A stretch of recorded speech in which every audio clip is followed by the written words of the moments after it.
Ieklausīsimies vārdos no 30. psalma. Savā pārticībā es teicu, ne mūžam neklupšu, taču tiklīdz tu novērsies, es iztrūcinājos.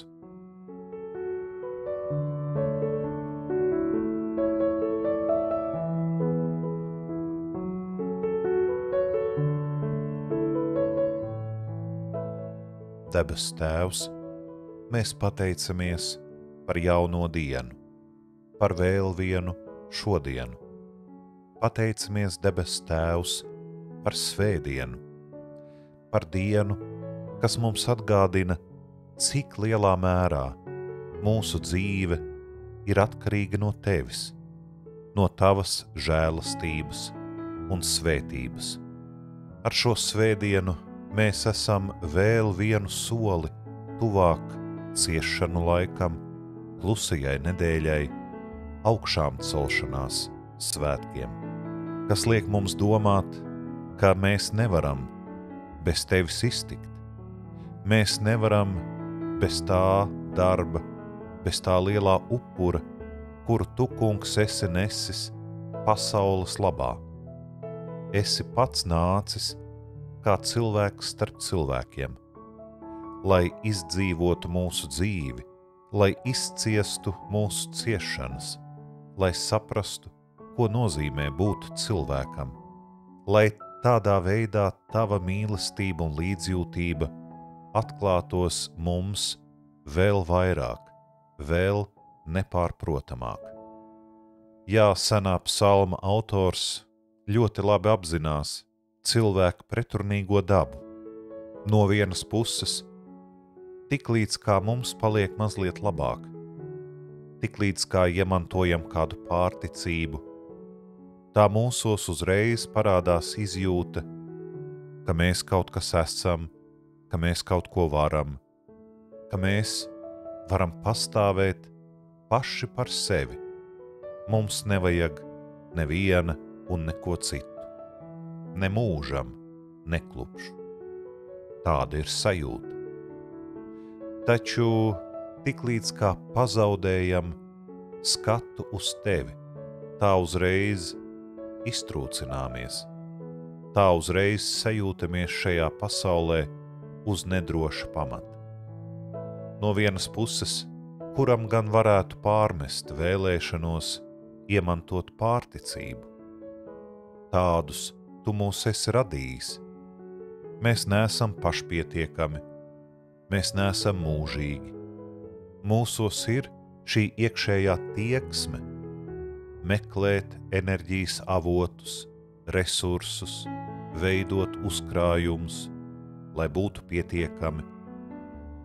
Jo mēs labi zinām arī ko nozīmē izsalkums, slāpes, pajumtes trūkums, ko nozīmē būt bezpalīdzīgiem un nevarīgiem. Tā ir nepatīkama sajūta, no kuras mēs pēc iespējas ātrāk gribam atbrīvoties. Tādēļ mēs darām visu, lai dzīvotu pārticībā. Pats par sevi jau tas nav nekas slikts. Kamēr vien pārticība nodrošina mums dzīvē nepieciešamo, kamēr vien mēs savā pārticībā esam gatavi dalīties arī ar kādiem citiem, kuriem neklājas tik labi kā mums, kuriem ir vajadzīga palīdzība. Taču ir kāds brīdis, kurā mēs mazliet aizmirstamies, tā pārlieku lielā pašpaļāvība, kas mūsos parādās. Tā arogance, tā augstprātība, tā izjūta, ka nu pat esam visu sasnieguši, nu pat esam kļuvuši neatkarīgi, ne no kā, esam kļuvuši pašpietiekami.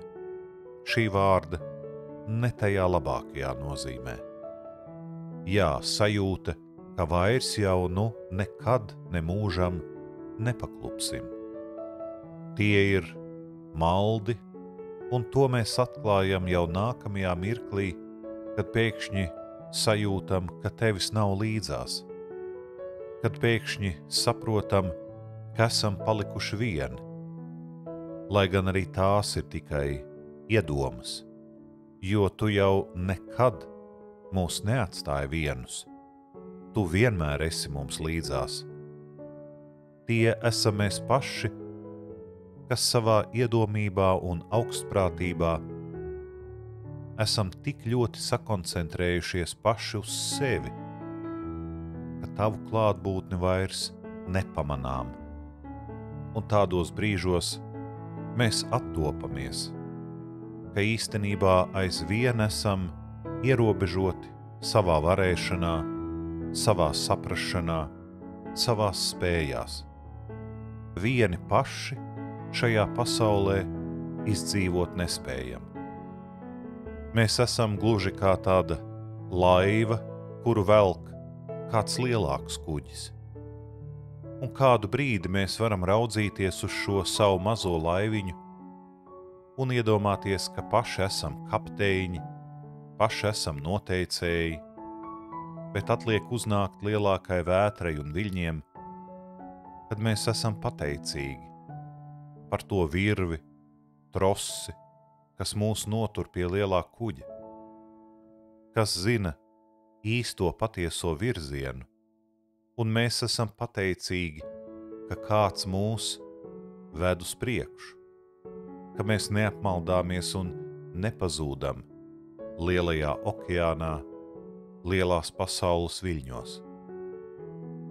Jā, debes Tēvs, mēs pateicamies arī, ka šajā dienā tu aizvien esi gatavs mūs vilkt tauvā pretī galamērķim, tavai pilnībai, un palīdz mums būt pateicīgiem par visiem tiem dzīves labajiem mirkļiem, kur mēs varam redzēt tavu svētību, kas cita starpā pārvēršas arī mūsu pārticībā, taču palīdz allaž atcerēties, ka pāri par visu mums ir nepieciešama tava klātbūtne, tavas klātbūtnes apzināšanās. Tad mēs gan varēsim priecāties par savu pārticību, gan nebūt iztrūkušies, kad pienāks dzīves grūtie brīži, jo mēs zināsim, tu esi kopā ar mums, arī šodien. Mūsu Tēvs debesīs, svētīts lai top tavs vārds, lai nāk tava valstība, tavs prāts, lai notiek kā debesīs, tā arī virs zemes. Mūsu dienascho maizi dodi mums šodien, un piedod mums mūsu parādus, kā arī mēs piedodam saviem parādniekiem. Un neieved mūs kārdināšanā, bet atpestī mūs no ļauna, jo tev pieder valstība, spēks un gods mūžīgi mūžos. Āmen.